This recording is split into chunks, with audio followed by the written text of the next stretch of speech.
Hello students, welcome to Panchajanya IAS. ನಾನು ನವೀನ್ ಕುಮಾರ್. ಇವತ್ತಿನ the Hindu ಪತ್ರಿಕೆಯ ವಿಶ್ಲೇಷಣೆಗೆ ನಿಮಗೆಲ್ಲರಿಗೂ ಸ್ವಾಗತ. ಒಂದೊಂದಾಗಿ ಎಲ್ಲ ಮುಖ್ಯ ವಿಷಯಗಳನ್ನ ನೋಡ್ತಾ ಹೋಗೋಣ. ಮೊದಲನೇದು, many of Trump's priorities work for India, Jaishankar. ನಮ್ಮ ವಿದೇಶಾಂಗ ಸಚಿವರಾದ ಜೈಶಂಕರ್ ಅವರು ಹೇಳ್ತಾ ಇದ್ದಾರೆ, ಟ್ರಂಪ್ ಅವರು ಬೇರೆ ಬೇರೆ ಕಾನೂನುಗಳನ್ನ, ಸುಂಕವನ್ನ ವಿಧಿಸ್ತಾ ಇದ್ದಾರಲ್ವಾ, ಇದೆಲ್ಲವೂ ಸಹ ಭಾರತಕ್ಕೆ ಅನುಕೂಲಕರವಾದ ವಾತಾವರಣವನ್ನೇ ಸೃಷ್ಟಿಸುತ್ತೆ. ಹಾಗಾಗಿ ಭಾರತಕ್ಕೆ ದೊಡ್ಡ ಮಟ್ಟದ ತೊಂದರೆ ಏನು ಆಗೋದಿಲ್ಲ. ಹಾಗಾಗಿ ಇದರಿಂದ ಬಹಳ ತಲೆ ಕೆಡಿಸ್ಕೊಳ್ಬೇಕಾಗಿಲ್ಲ ಅಂತ ಜೈಶಂಕರ್ ಅವರು ಹೇಳ್ತಾ ಇದ್ದಾರೆ. US ಅಡ್ಮಿನಿಸ್ಟ್ರೇಷನ್ ಇಂಟ್ರೆಸ್ಟ್ ಇನ್ ಮಲ್ಟಿಪೊಲಾರಿಟಿ, ಬೈಪೊಲಾರಿಟಿ ಮತ್ತೆ ಮಲ್ಟಿಪೊಲಾರಿಟಿ ಅಂತಂದ್ರೆ ಧ್ರುವೀಕರಣ ಅಂತ ಕರಿತೇವಲ್ವಾ. ಅಂದ್ರೆ ಯಾವುದೇ ಒಂದು ಎರಡು ಮುಖ್ಯವಾದ ದೇಶಗಳು ಜಗತ್ತನ್ನ ಆಳಿದ್ರೆ ಅಥವಾ ಜಗತ್ತನ್ನ ನಿಯಂತ್ರಣಕ್ಕೆ ತೆಗೆದುಕೊಂಡ್ರೆ ಅದು ಬೈಪೊಲಾರಿಟಿ. ಮಲ್ಟಿಪೊಲಾರಿಟಿ ಅಂತಂದ್ರೆ ಬಹಳ ದೇಶಗಳು ಒಟ್ಟಾಗಿ ಸೇರಿಕೊಂಡು ಜಗತ್ತನ್ನ ನಿಯಂತ್ರಿಸೋದು ಅಥವಾ ನಿರ್ವಹಿಸೋದು. Technology and connectivity is promising, says External Affairs Minister. He also welcomes initiatives that will keep energy prices affordable. ಅಮೆರಿಕದ ಹಲವಾರು ಇಂಧನಕ್ಕೆ ಸಂಬಂಧಪಟ್ಟಂತಹ ಯೋಜನೆಗಳನ್ನ ಜಯಶಂಕರ್ ಅವರು ಬಹಳ ಸ್ವಾಗತ ಪೂರ್ವಕವಾಗಿ ಅದನ್ನ ಒಪ್ಕೊಂಡಿದ್ದಾರೆ. ಮುಂದಿನ ದಿನಗಳಲ್ಲಿ ನೋಡ್ಬೇಕು ಯಾವ್ಯಾವ ಪರಿಣಾಮಗಳಾಗತ್ತೆ ಅಂತ. ಎಡಿಟೋರಿಯಲ್ ಬಂದಾಗ ಇನ್ನೊಂದ್ಸಾರಿ ಚರ್ಚೆ ಮಾಡೋಣ. ಇನ್ನು ಎಡಿಟೋರಿಯಲ್ಗೆ ಡೈರೆಕ್ಟ್ ಆಗಿ ಹೋಗೋದಾದ್ರೆ, women in corporate leadership, the lived reality. ಮುಖ್ಯವಾಗಿ ನಾಳೆ ಅಂತಾರಾಷ್ಟ್ರೀಯ ಮಹಿಳಾ ದಿನಾಚರಣೆ ಬರ್ತಾ ಇದೆ ಅಲ್ವಾ, ಅದರ ಪ್ರಯುಕ್ತವಾಗಿ ಈ ಒಂದು ಆರ್ಟಿಕಲ್ ಬಂದಿದೆ. ವಿಮೆನ್, ಇದು ಮುಖ್ಯವಾಗಿ ಸೊಸೈಟಿಯಲ್ಲಿ ಎಸ್ಸೆ ಹಾಗೂ ಎಥಿಕ್ಸ್ ಎಲ್ಲಾ ವಿಷಯಗಳಲ್ಲೂ ಸಹ ನಿಮಗೆ ಹೆಲ್ಪ್ ಆಗುತ್ತೆ. ಈ ಒಂದು ವಿಷಯದ ಬಗ್ಗೆ ಕರೆಕ್ಟ್ ಆಗಿ ನೀವು ಮೊದಲೇ ಈ ವಿಷಯದ ಬಗ್ಗೆ ಡೇಟಾವನ್ನ, ಇನ್ಫಾರ್ಮೇಶನ್ ಮತ್ತೆ ಕೀ ಡೀಟೇಲ್ಸ್ ಹಾಗೆ ಏನೇನು ಅಪ್ಡೇಟ್ಸ್ ಇದೆ, ಅದೇ ರೀತಿ ಬೇರೆ ಬೇರೆ ನೀವು ಒಂದ್ ವೇಳೆ ಎಸ್ಸೆ ಬರೆಯೋರಾಗಿದ್ರೆ ಸಾಹಿತ್ಯಕ್ಕೆ ಸಂಬಂಧಪಟ್ಟ ಅಂಶಗಳು ಯಾವ್ಯಾವ ರೀತಿ ಇದೆ, ಒಂದು ವೇಳೆ ಕನ್ನಡ ಸಾಹಿತ್ಯದಲ್ಲಿ ನೀವೇನಾದ್ರೂ ಪರೀಕ್ಷೆ ಬರೀತಾ ಇದ್ರೆ ಅದರಲ್ಲಿ ಬಹಳ ಮಹಿಳಾ ಸಾಹಿತ್ಯದ ಬಗ್ಗೆ ಹಲವಾರು ಕೃತಿಗಳಿದೆಯಲ್ಲ, ಆ ಒಂದು ಅಂಶವನ್ನು ಸಹ ಸೇರ್ಲಿಕ್ಕೆ ಸಾಧ್ಯ ಆಗುತ್ತೆ ಎಸ್ಸೆಯಲ್ಲಿ. ಅದೇ ರೀತಿ ನ್ಯೂಸ್ ಅನ್ನ ಸಹ ಸೇರಿಸಿದ್ರೆ ನಿಮಗೆ ಎಲ್ಲಾ ವಿಷಯಗಳ ಜ್ಞಾನ ಇದೆ ಅಂತ ಪರೀಕ್ಷಕರಿಗೆ ಗೊತ್ತಾಗುತ್ತೆ. ಹಾಗಾಗಿ ಇಂತಹ ವಿಷಯಗಳ ಬಗ್ಗೆ ಸಹ ನಾವು ತಿಳ್ಕೊಳ್ಳೋದು ಬಹಳ ಮುಖ್ಯ. ಈ ಆರ್ಟಿಕಲ್ ಅಲ್ಲಿ ಏನ್ ಹೇಳ್ತಾ ಇದ್ದಾರೆ ಅಂತಂದ್ರೆ, women in corporate jobs, corporate ಉದ್ಯೋಗದಲ್ಲಿ ಮಹಿಳೆಯರ ಒಂದು ಸ್ಥಿತಿಗತಿಗಳು ಹೇಗಿದೆ. Many companies talk about supporting women. ಎಷ್ಟೋ MNC ಕಂಪನಿಗಳು ಏನ್ ಹೇಳುತ್ತೆ, ನಾವೆಲ್ಲ ಮಹಿಳೆಯರಿಗೆ ಬೆಂಬಲ ನೀಡ್ತಾ ಇದ್ದೇವೆ, ಅವರಿಗೆ ಸುರಕ್ಷಿತ ವಾತಾವರಣವನ್ನ ಕಲ್ಪಿಸ್ತಾ ಇದ್ದೇವೆ ಅಂತ ಹೇಳುತ್ತೆ. But in reality women face many challenges when trying to enter or grow in the corporate world. ಆದ್ರೆ ವಾಸ್ತವದಲ್ಲಿ ಮಹಿಳೆಯರಿಗೆ ಕಾರ್ಪೊರೇಟ್ ಕೆಲಸಕ್ಕೆ ಸೇರ್ಬೇಕಾದ್ರೆ ಅಥವಾ ಆ ಒಂದು ಕ್ಷೇತ್ರದಲ್ಲಿ ಬೆಳವಣಿಗೆಯನ್ನ ಕಾಣಬೇಕು ಅಂತ ಅಂದ್ರೆ ಹಲವಾರು ತೊಡಕುಗಳು ಎದುರಾಗುತ್ತೆ. ಇನ್ನು ಪ್ರಾಬ್ಲಮ್ಸ್ ವಿತ್ DEI ಅಂತಂದ್ರೆ ಡೈವರ್ಸಿಟಿ, ಇಕ್ವಿಟಿ, ಇನ್ಕ್ಲೂಷನ್. ಮುಖ್ಯವಾಗಿ ವೈವಿಧ್ಯತೆ, ಸಮಾನತೆ ಹಾಗೂ ಒಳಗೊಳ್ಳುವಿಕೆ ಅಂತಂದ್ರೆ ಎಲ್ಲರನ್ನ ಒಳಗೊಂಡಂತಹ ಒಂದು ಸಮಾಜವನ್ನ ಸೃಷ್ಟಿಸಬೇಕು ಅನ್ನೋದು ನಮ್ಮೆಲ್ಲರ ಗುರಿ. ಇದಕ್ಕೆ ಸಂಬಂಧಿಸಿದ ಹಾಗೆ ಹಲವಾರು ಸಮಸ್ಯೆಗಳು ಎದುರಾಗುತ್ತೆ. In some places rules that help women and minorities get jobs are being removed, making it harder for women to get equal opportunities. ಎಷ್ಟೋ ಕಡೆ ಏನಾಗುತ್ತೆ, ಮಹಿಳೆಯರಿಗೆ ಮತ್ತೆ ಅಲ್ಪಸಂಖ್ಯಾತರಿಗೆ ಇರುವಂತಹ ಒಂದು ಉದ್ಯೋಗಾವಕಾಶದ ನಿಯಮಗಳನ್ನ ತೆಗೆದುಹಾಕ್ಬಿಡ್ತಾ ಇದ್ದಾರೆ. ಅದರಲ್ಲೂ ಕಾರ್ಪೊರೇಟ್ ವಲಯದ ಬಗ್ಗೆ ನಿಮಗೆ ಗೊತ್ತು, ಅಂತಂದ್ರೆ ಪ್ರೈವೇಟ್ ಕಂಪನಿಗಳ ಮುಖ್ಯ ಉದ್ದೇಶ ಲಾಭವನ್ನ ಗಳಿಸೋದು.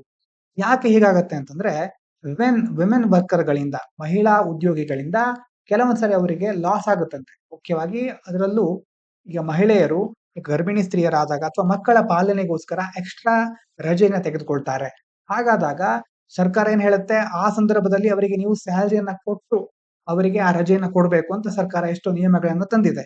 ಇದರಿಂದ ಕಂಪನಿಗಳಿಗೆ ಲಾಸ್ ಆಗುತ್ತೆ. ಈ ಒಂದು ಲಾಸ್ ಇಂದಾಗಿ ಅವ್ರು ಏನ್ ಮಾಡ್ತಾರೆ, ಮಹಿಳೆಯರ ಉದ್ಯೋಗ ಅವಕಾಶಗಳನ್ನೇ ಕೆಲವೊಂದ್ಸರಿ ತೆಗೆದುಹಾಕ್ಬಿಡ್ತಾರೆ. ಎಷ್ಟೋ ಕಡೆ ಮಹಿಳೆಯರನ್ನ ಹೆಚ್ಚು ಪ್ರಮಾಣದಲ್ಲಿ ತೆಗೆದುಕೊಳ್ಳೋದೇ ಇಲ್ಲ. ಹೀಗಾದಾಗ ಎಂಟ್ರಿ ಆಗ್ಲಿಕ್ಕೆ ಅವರಿಗೆ ಅವಕಾಶ ಸಿಗೋದಿಲ್ಲ. ಎಂಟ್ರಿ ಆದ್ಮೇಲೆ ಅದು ಮುಂದಿನ ಮಾತಲ್ವಾ, ಅಂತಂದ್ರೆ ಅದರಲ್ಲಿ ಆ ಒಂದು ಕ್ಷೇತ್ರದಲ್ಲಿ ಬೆಳೆಯೋದಾಗಿರ್ಬಹುದು, ಮತ್ತೆ ನಾಯಕತ್ವದ ಸ್ಥಾನಕ್ಕೆ ಹೋಗಿ ಸೇರ್ಕೊಳ್ಳೋದಾಗಿರ್ಬಹುದು, ಇದೆಲ್ಲ ಬಹಳಷ್ಟು ತೊಡಕುಗಳು ಎದುರಾಗ್ತಾ ಹೋಗುತ್ತೆ. Women in leadership.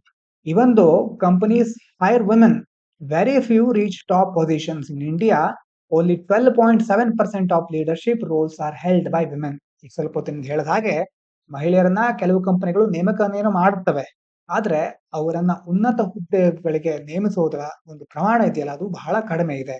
ಭಾರತದಲ್ಲಿ ಕೇವಲ 12.7% ಅಷ್ಟು ಮಹಿಳೆಯರು ಮಾತ್ರ ಉನ್ನತ ಹುದ್ದೆಗಳಲ್ಲಿ ಇದ್ದಾರೆ. Legal rules help. Laws in India made companies include women in leadership. Because of this, the number of women directors increased from 5% in 2011, 18% in 2023.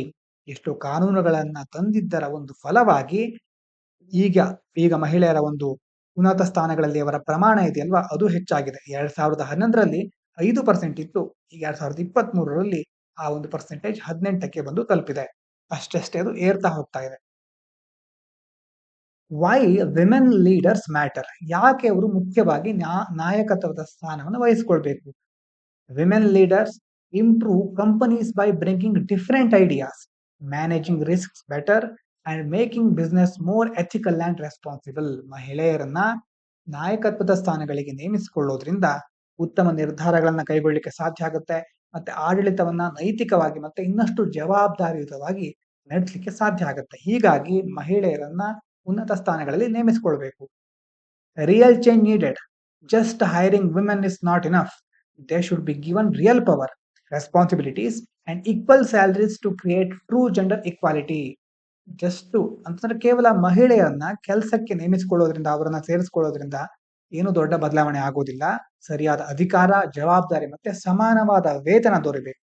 ಇದು ದೊರೆತಾಗ ಮಾತ್ರ ಮುಂದಿನ ದಿನಗಳಲ್ಲಿ ನಾವು ಹೇಳ್ತಿರ್ತೀವಲ್ವಾ, ಲಿಂಗ ಸಮಾನತೆ ಅಂತಂದ್ರೆ ಜೆಂಡರ್ ಈಕ್ವಲ್ ಸೊಸೈಟಿಯನ್ನ, ಸಮಾಜದಲ್ಲಿ ಗಂಡು ಹೆಣ್ಣು ಇಬ್ಬರಿಗೂ ಸರಿಯಾದ ಸ್ಥಾನಮಾನಗಳು, ಅವಕಾಶಗಳು ದೊರೆಯಲಿಕ್ಕೆ ಸಾಧ್ಯ. ಇದಾದ ನಂತರ ಕೆಳಗಡೆ ಇನ್ನೊಂದು ಸಹ ಮಹಿಳೆಯರಿಗೆ ಸಂಬಂಧಪಟ್ಟಂತ ವಿಷಯನೇ, beyond Beijing unlocking a feminist future in India. ಇದೇನ್ ಹೇಳುತ್ತೆ ಅಂತಂದ್ರೆ, ಬೀಜಿಂಗ್ ಡಿಕ್ಲರೇಷನ್ ಅಂತ ಒಂದಾಗಿತ್ತು. Global plan made in 1995 improve women's rights, focusing on education, health, jobs and safety. India has made good progress in these areas.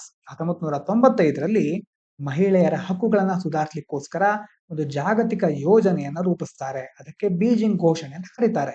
ಇದರಲ್ಲಿ ಮುಖ್ಯವಾಗಿ ಮಹಿಳೆಯರ ಶಿಕ್ಷಣ, ಆರೋಗ್ಯ ಮತ್ತೆ ಉದ್ಯೋಗ ಹಾಗೂ ಭದ್ರತೆಯ ಕಡೆ ಹೆಚ್ಚಿನ ಗಮನವನ್ನು ನೀಡಲಾಗುತ್ತೆ. ಭಾರತ ಇದರಲ್ಲಿ ಉತ್ತಮ ಪ್ರಗತಿಯನ್ನ ಸಾಧಿಸ್ತಾ ಇದೆ. Health improvements. Government schemes have helped reduce maternal deaths, increase hospital deliveries, and improve access to medical care for women. ಸರ್ಕಾರ ಎಷ್ಟು ಒಳ್ಳೆಯ ಯೋಜನೆಗಳನ್ನ ಕೈಗೊಂಡಿದೆ, ಇದರಿಂದಾಗಿ ತಾಯಂದಿರ ಸಾವು ಕಡಿಮೆ ಆಗ್ತಾ ಇದೆ. ಅಂತಂದ್ರೆ ನೀವು ನೋಡಿರಬಹುದು, ನಿನ್ನೆ ಅಥವಾ ಮೊನ್ನೆ ನಾವು ಡಿಸ್ಕಸ್ ಮಾಡಿದ್ವಲ್ವಾ, ಮ್ಯಾಟರ್ನಲ್ ಮಾರ್ಟಾಲಿಟಿ ರೇಟ್ ಅನ್ನ ಬಹಳಷ್ಟು ಕಡಿಮೆ ಮಾಡಿದ್ದೇವೆ ಅಂತ ನಾವು ನ್ಯೂಸ್ ಅಲ್ಲಿ ಓದಿದ್ವಿ. ಅದೇ ರೀತಿ ಜನನ ಪ್ರಮಾಣ, ಸುರಕ್ಷಿತವಾಗಿ ಮಗು ಹುಟ್ಟುವ ಒಂದು ಪ್ರಮಾಣ ಹೆಚ್ಚಾಗ್ತಾ ಇದೆ. ಅದೇ ರೀತಿ ಮಹಿಳೆಯರಿಗೆ ಉತ್ತಮ ವೈದ್ಯಕೀಯ ಸೇವೆಗಳು ದೊರಕ್ತಾ ಇವೆ. Education growth. Programs like Beti Bachao, Beti Padhao have helped more girls go to school. The National Education Policy 2020 promotes higher education and skill development. Beti Bachao Beti Padhao ಯೋಜನೆ ಬಗ್ಗೆ ನೀವು ಕೇಳಿರಬಹುದು. ಈ ಯೋಜನೆಯ ಮೂಲಕ ಹೆಚ್ಚಿನ ಹುಡುಗಿಯರು ಶಾಲೆಗೆ ಹೋಗುವಂತ ಸೌಲಭ್ಯವನ್ನು ಪಡಿತಾ ಇದ್ದಾರೆ. ಮತ್ತೆ ಅದೇ ರೀತಿ 2020ರ ಹೊಸ ಶಿಕ್ಷಣ ನೀತಿಯಿಂದಾಗಿ ಮಹಿಳೆಯರ ಮತ್ತೆ ಹೆಣ್ಣು ಮಕ್ಕಳ ಒಂದು ಶಿಕ್ಷಣ ಹಾಗೂ ಕೌಶಲ್ಯ ತರಬೇತಿಯಲ್ಲಿ ಇನ್ನಷ್ಟು ಅಭಿವೃದ್ಧಿ ಕಂಡು ಬರ್ತಾ ಇದೆ. Economic empowerment. Schemes like self-help groups, digital literacy programs, and financial support have helped women become more independent and start businesses. ಸ್ವಸಹಾಯ ಸಂಘಗಳಾಗಿರಬಹುದು, ಡಿಜಿಟಲ್ ಶಿಕ್ಷಣದಂತ ಯೋಜನೆಗಳು, ಮತ್ತೆ ಹಣಕಾಸಿನ ಸಹಾಯ, ಜನ್ಧನ್ ಯೋಜನೆ ಮತ್ತೆ ಮಹಿಳೆಯರಿಗೋಸ್ಕರ ಬೇರೆ ಬೇರೆ ಕ್ರಮಗಳ ಬಗ್ಗೆ ನಾವು ಚರ್ಚೆ ಮಾಡ್ತಾ ಇರ್ತೇವೆ ಆಗಾಗ. ಹಾಗಾಗಿ ಸರ್ಕಾರದ ಈ ಎಲ್ಲ ಯೋಜನೆಗಳಿಂದಾಗಿ ಮಹಿಳೆಯರು ತಮ್ಮದೇ ಆದ ಸ್ವಂತ ಉದ್ಯೋಗಗಳನ್ನು ಪ್ರಾರಂಭಿಸಲಿಕ್ಕೆ ಸಹಾಯ ಆಗ್ತಾ ಇದೆ. Safety and legal protection. Laws and support centers have been set up to help women facing violence.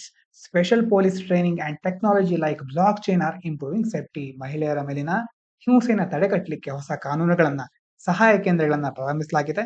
ಮತ್ತೆ ತಂತ್ರಜ್ಞಾನ, ಅದರಲ್ಲೂ ಬ್ಲಾಕ್ ಚೈನ್ ಟೆಕ್ನಾಲಜಿ ಇದೆಯಲ್ವಾ, ಅಂತಹ ಹಲವಾರು ಆಧುನಿಕ ತಂತ್ರಜ್ಞಾನ ಮತ್ತೆ ವಿಶೇಷ ಪೊಲೀಸ್ ತರಬೇತಿ ಹೊಂದಿರುವನ ಅವರನ್ನ ಬಳಸಿಕೊಂಡು ಸುರಕ್ಷತೆಯನ್ನ ಇನ್ನಷ್ಟು ಹೆಚ್ಚು ಮಾಡ್ತಾ ಇದ್ದಾರೆ.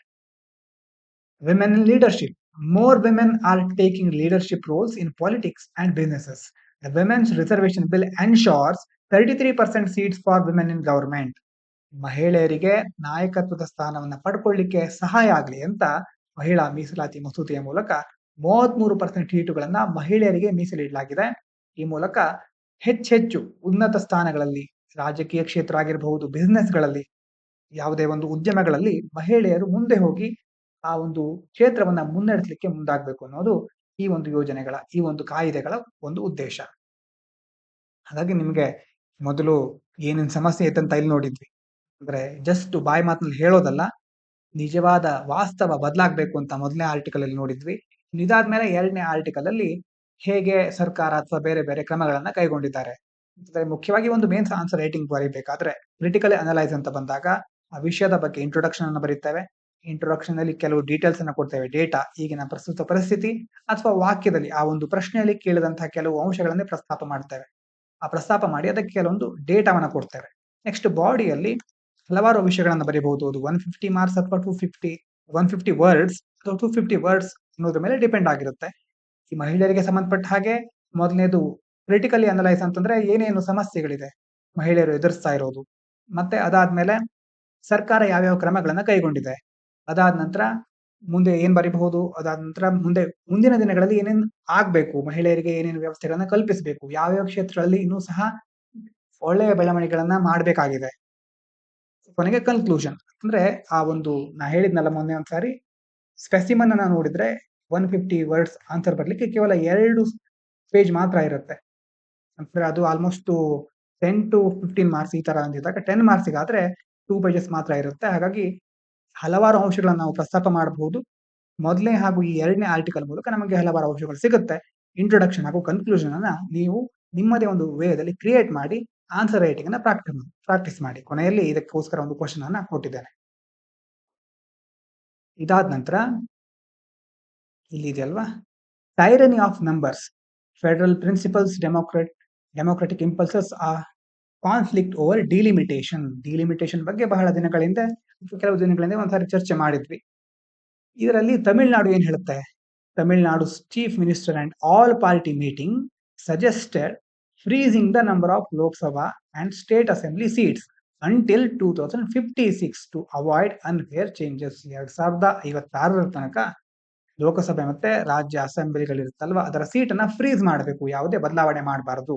ಇದರ ಮೂಲಕ ನ್ಯಾಯಯುತವಾಗಿ ಎಲ್ಲ ಕಡೆ ಸೀಟ್ಗಳ ಒಂದು ಹಂಚಿಕೆ ಆಗ್ಲಿಕ್ಕೆ ಸಾಧ್ಯ ಮುಂದಿನ ದಿನಗಳಲ್ಲಿ ಅಂತ ತಮಿಳುನಾಡಿನ ಮುಖ್ಯಮಂತ್ರಿ ಮತ್ತೆ ಅಲ್ಲಿನ ಸರ್ವ ಪಕ್ಷಗಳ ಸಭೆಯನ್ನ ಒಂದು ಕರೆದು ಅವರು ಈ ಒಂದು ವಿನಂತಿಯನ್ನ ಮಾಡ್ಕೊಂಡಿದ್ದಾರೆ, ಆ ಸಲಹೆಯನ್ನ ಕೊಟ್ಟಿದ್ದಾರೆ. ಕನ್ಸರ್ನ್ಸ್ ಆಫ್ ಸದರ್ನ್ ಸ್ಟೇಟ್ಸ್, ಯಾಕಂತಂದ್ರೆ ಡಿಲಿಮಿಟೇಷನ್ ಅಥವಾ ಸೀಟ್ ಡಿಸ್ಟ್ರಿಬ್ಯೂಷನ್ ಅಂತಂದ್ರೆ ನಾವು ಕ್ಷೇತ್ರ ಮರು ವಿಂಗಡಣೆ ಅಂತ ಹೇಳ್ತೀವಲ್ವಾ ಡಿಲಿಮಿಟೇಷನ್ಗೆ, ಆ ಕ್ಷೇತ್ರಗಳನ್ನ ಅಂತಂದ್ರೆ ಯಾವ ಒಂದು ವಿಧಾನಸಭಾ ಕ್ಷೇತ್ರ ಆಗಿರ್ಬೋದು, ಚುನಾವಣಾ ಕ್ಷೇತ್ರ ಆಗಿರ್ಬೋದು, ಆ ಕ್ಷೇತ್ರಗಳನ್ನ ಜನಸಂಖ್ಯೆಯ ಆಧಾರದ ಮೇಲೆ ಒಂದು ವೇಳೆ ಅದನ್ನ ಮರು ವಿಂಗಡಿಸಿದಾಗ ಏನಾಗುತ್ತೆ, southern states may lose seats in Lok Sabha since they have control their population growth better than northern states. ದಕ್ಷಿಣ ಭಾರತದ ರಾಜ್ಯಗಳು ಜನಸಂಖ್ಯೆನ ನಿಯಂತ್ರಿಸುವಲ್ಲಿ ಮುಂದಿವೆ. ಹಾಗಾಗಿ ಲೋಕಸಭೆ ಸ್ಥಾನದ ವಿಷಯಗಳು ಬಂದಾಗ ಸ್ಥಾನಗಳನ್ನ ಜನಸಂಖ್ಯೆ ಆಧಾರದ ಮೇಲೆ ಕೊಡ್ತೀರಿ ಅಂತಾದ್ರೆ ಇವರು ದಕ್ಷಿಣ ಭಾರತ ರಾಜ್ಯಗಳು ಪ್ರಗತಿಯನ್ನ ಸಾಧಿಸಿವೆ ಜನಸಂಖ್ಯೆ ನಿಯಂತ್ರಿಸುವುದರಲ್ಲಿ. ಪ್ರಗತಿಯಿಂದಾಗಿ ಇವರಿಗೆ ನಷ್ಟ ಆಗುತ್ತಲ್ಲ, ಹಾಗಾದ್ರೆ ಉತ್ತರ ಭಾರತದಲ್ಲಿ ಹೆಚ್ಚು ಜನಸಂಖ್ಯೆ ಇದ್ದಾರೆ ಅಂತ ಅಂದ ಮಾತ್ರಕ್ಕೆ ಅವರಿಗೆ ಹೆಚ್ಚು ಲೋಕಸಭಾ ಸೀಟ್ಗಳನ್ನ ಕೊಡುವುದು ಎಷ್ಟು ಸರಿ ಅಂತ ದಕ್ಷಿಣ ಭಾರತದ ರಾಜ್ಯಗಳು ಪ್ರಶ್ನೆ ಮಾಡ್ತಾ ಇವೆ. Voter imbalance issue, some constituencies have double the number of voters compared to others, making representation unfair. Possible solution could be allowing delimitation within states instead of across the whole country. ಕೆಲವು ಕ್ಷೇತ್ರಗಳು ಏನಾಗಿದೆ, ಮತದಾರರ ಸಂಖ್ಯೆ ಇದೆಯಲ್ವಾ ಬೇರೆ ಕ್ಷೇತ್ರಗಳಿಂದ 2 ಪಟ್ಟು ಹೆಚ್ಚಾಗಿದೆ.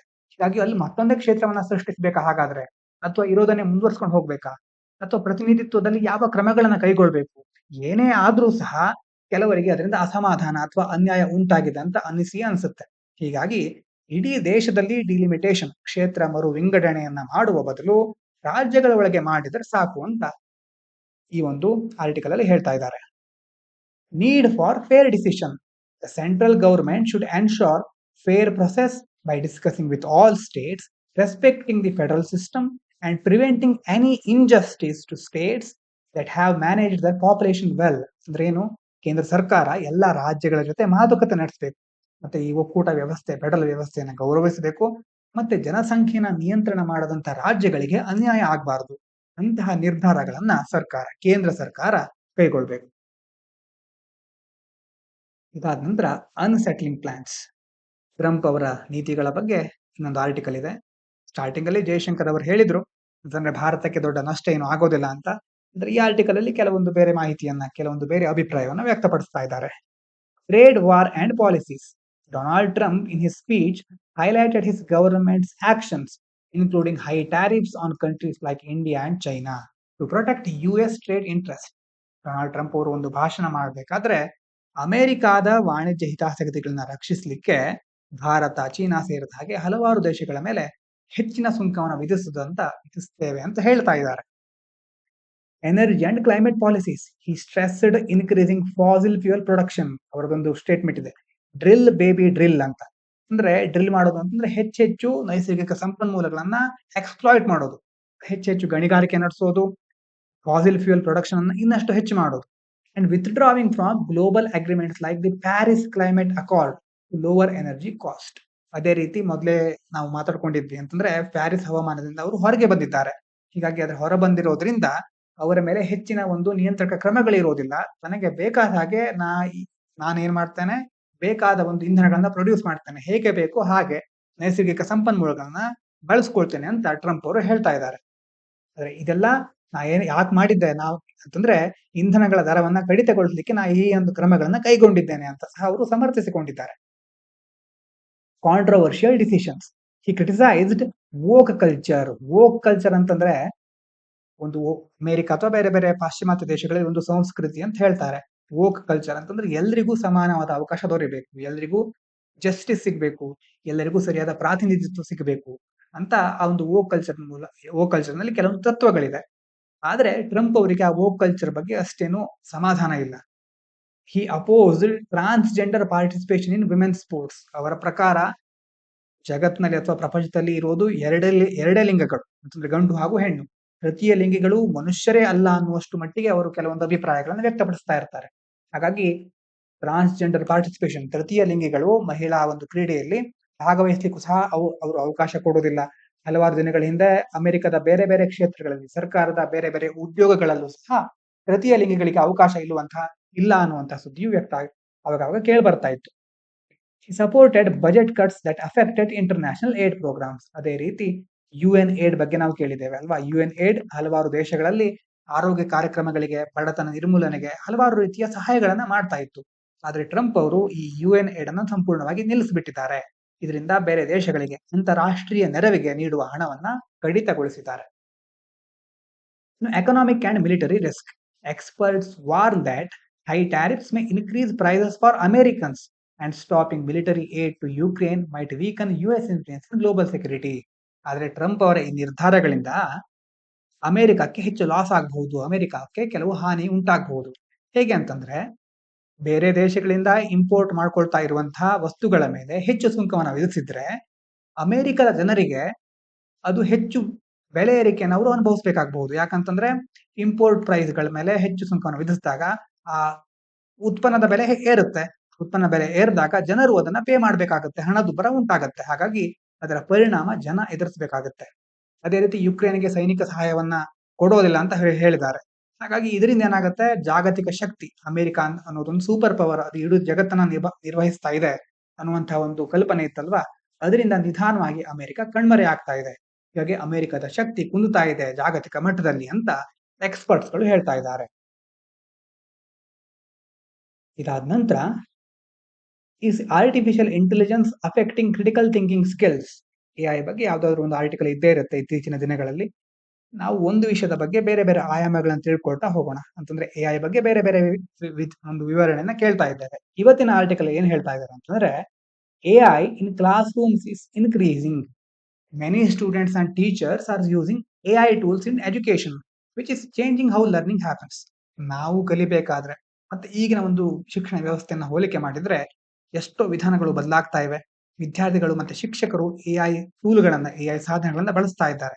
ಹೀಗಾಗಿ ಕಲಿಕೆಯ ವಿಧಾನ ಸಂಪೂರ್ಣವಾಗಿ ಬದಲಾಗ್ತಾ ಇದೆ.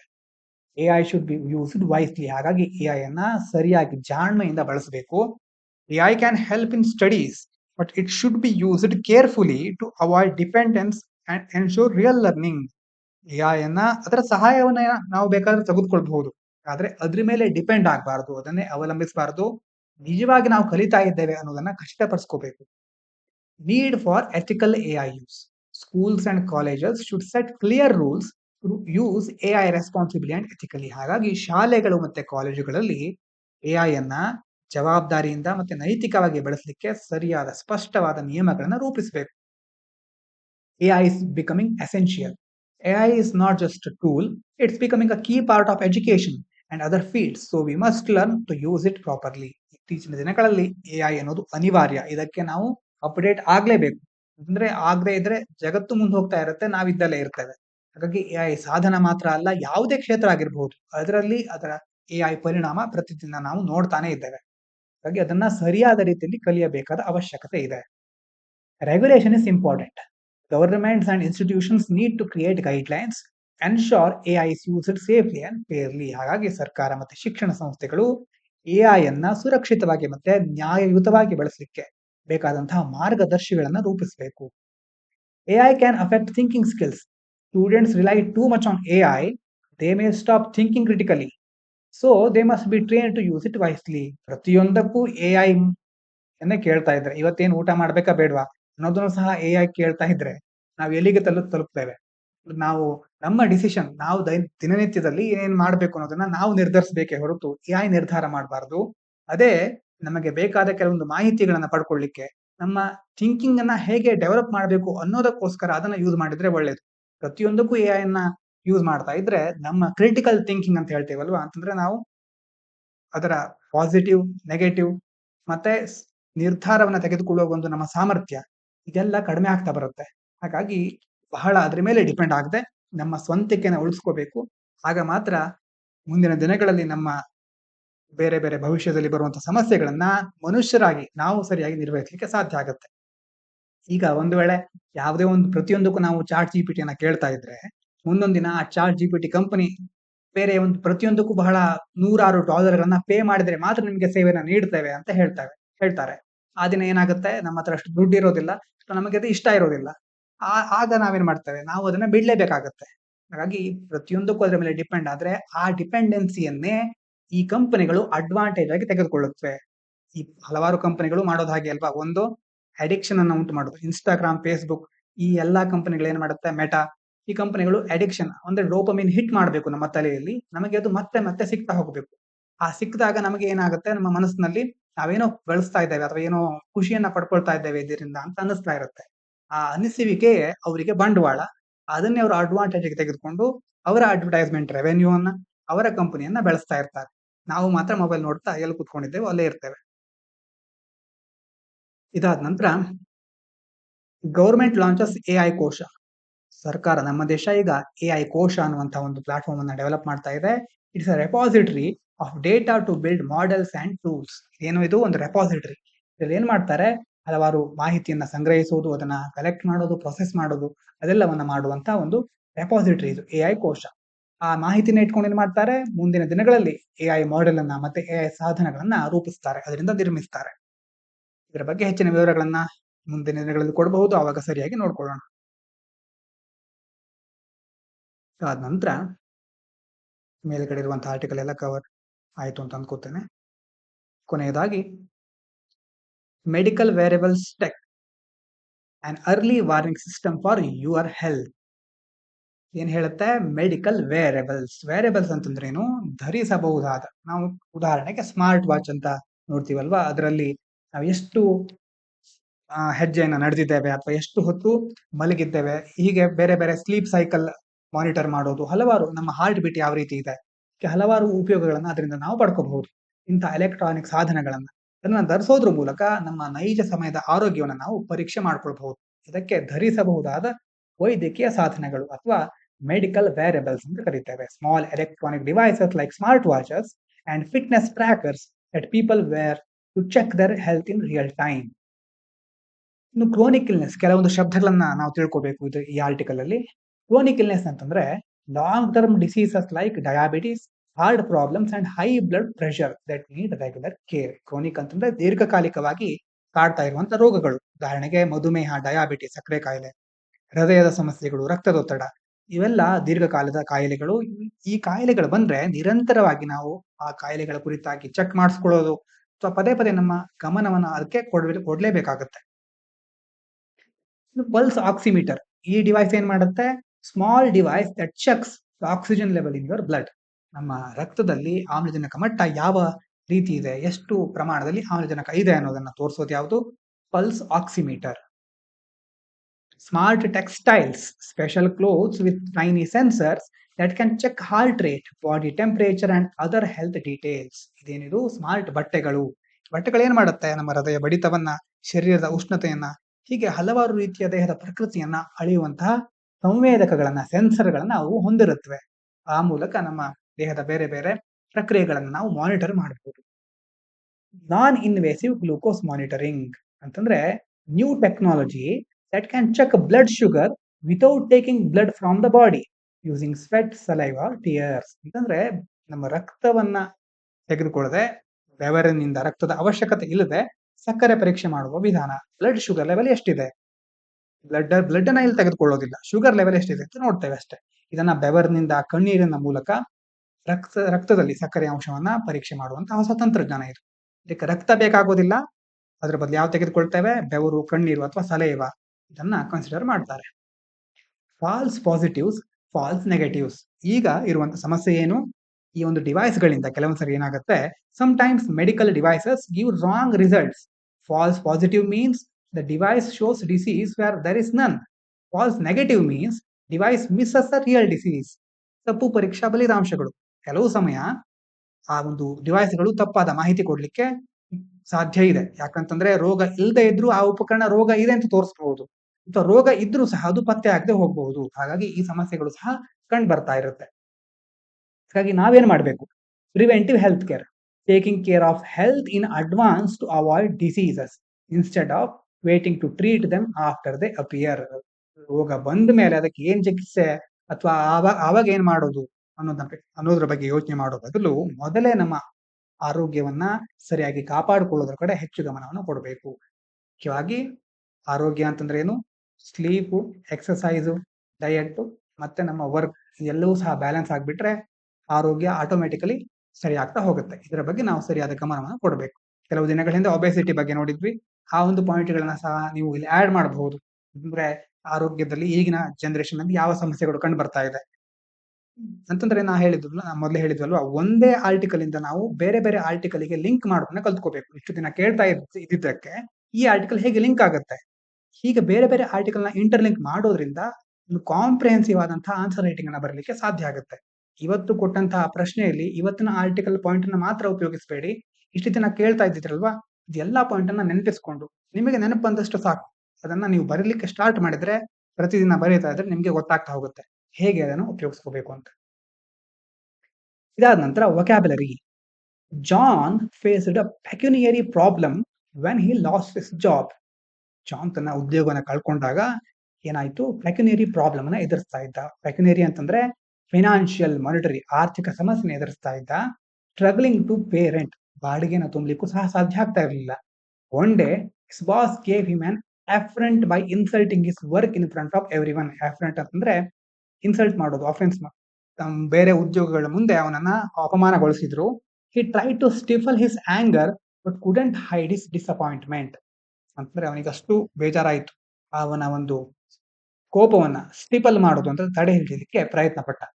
While giving a speech at meeting, some people started to heckle him. Heckle ಅಂತಂದ್ರೆ ಕುಹಕ ಮಾಡೋದು, ಅವರನ್ನ ಗೇಲಿ ಮಾಡೋದು ಅಂತ ಹೇಳ್ತೀವಲ್ವಾ. ಹ್ಯಾರಾಸ್ ಅಥವಾ ವರ್ಬಲಿ ಹ್ಯಾರಾಸ್ ಮಾಡೋದು, ಇಂಟರಪ್ಟ್ ಮಾಡೋದು.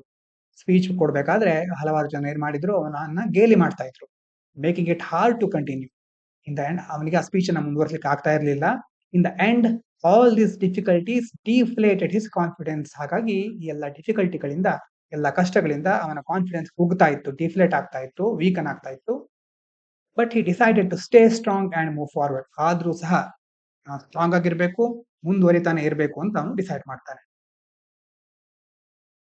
PYQ, ನಿನ್ನೆಯ ಪ್ರಶ್ನೆ. The plan of sir Stafford Cripps envisaged that after the second world war. ಇದಕ್ಕೆ ಉತ್ತರ D, India should be given dominion status. ಸರಿಯಾ ಉತ್ತರವನ್ನ ಹಲವಾರು ಜನ ಕೊಟ್ಟಿದ್ದೀರಿ, ಎಲ್ಲರಿಗೂ ಕಂಗ್ರಾಚುಲೇಷನ್ಸ್. ಇವತ್ತಿನ ಪ್ರಶ್ನೆ. The Vitthal Vidhwansak first monthly journal to have the untouchable people as its target audience was published by Gopal Baba Walangkar, Jyotiba Phule, Mohandas Karamchand Gandhi, Bhimrao Ramji Ambedkar. ಇದಕ್ಕೆ ಸರಿಯಾದ ಉತ್ತರವನ್ನ ತಿಳ್ಕೊಂಡು ಕಮೆಂಟ್ ಮಾಡಿ. Mains question. Despite laws and schemes, women still face challenges in leadership and jobs. Discuss the role of legal policies and global frameworks like the Beijing Declaration in promoting gender equality suggest steps for real change. ಅದಕ್ಕೆ answer writing ಅನ್ನ initially ಅಂತಂದ್ರೆ ನೀವು ಪ್ರಾರಂಭಿಕ ಹಂತದಲ್ಲಿ ಹೇಗೆ ಬರೀಬೇಕು ಅಂತ ಚಿಕ್ಕದಾಗಿ ಮೊದಲು ವಿವರಣೆಯನ್ನು ಕೊಟ್ಟಿದ್ದೇನೆ. ಮುಂದಿನ ದಿನಗಳಲ್ಲಿ ನಿಧಾನವಾಗಿ ಡೆವಲಪ್ ಮಾಡ್ಕೊಳ್ತಾ ಹೋಗೋಣ. ಹಾಗಾಗಿ ಸ್ಟಾರ್ಟಿಂಗ್ ಅಲ್ಲಿ ಕೊಟ್ಟಂತ 2 ಆರ್ಟಿಕಲ್ ಅನ್ನ ಯೂಸ್ ಮಾಡಿಕೊಂಡು ಆನ್ಸರ್ ರೈಟಿಂಗ್ ಅನ್ನ ಪ್ರಾಕ್ಟೀಸ್ ಮಾಡಿ. ಥಿಂಕ್ ಫಾರ್ ಇಂಟರ್ವ್ಯೂಗೋಸ್ಕರ ಒಂದು ಥಿಂಕ್ ಕ್ವಶನ್ ಇದೆ. Have you heard about eco conscious living? Eco conscious living ಅಂತಂದ್ರೆ ಏನು? ಸರ್ಚ್ ಮಾಡಿ ಇಂಟರ್ನೆಟ್ ಅಲ್ಲಿ. ಏನು ಹೀಗಂದ್ರೆ ಈ ಶಬ್ದದ ಅರ್ಥ ಏನು? ನೀವೇ ಸರ್ಚ್ ಮಾಡಿ ತಿಳ್ಕೊಳ್ಳಿ. ಅದರ ಬಗ್ಗೆ ಏನ್ ತಿಳ್ಕೊಂಡಿದ್ದೀರಾ ಅಥವಾ ಅದರ ಬಗ್ಗೆ ತಿಳ್ಕೊಂಡು ಕಮೆಂಟ್ ಮಾಡಿ. What is your take on it? ಇದರ ಬಗ್ಗೆ ನಿಮ್ಮ ಅಭಿಪ್ರಾಯ ಏನು? ಮೊದಲು ಅದನ್ನು ತಿಳ್ಕೊಳ್ಳೋದು, ಆಮೇಲೆ ನಿಮ್ಮ ಅಭಿಪ್ರಾಯವನ್ನು ರೂಪಿಸಿಕೊಳ್ಳೋದು.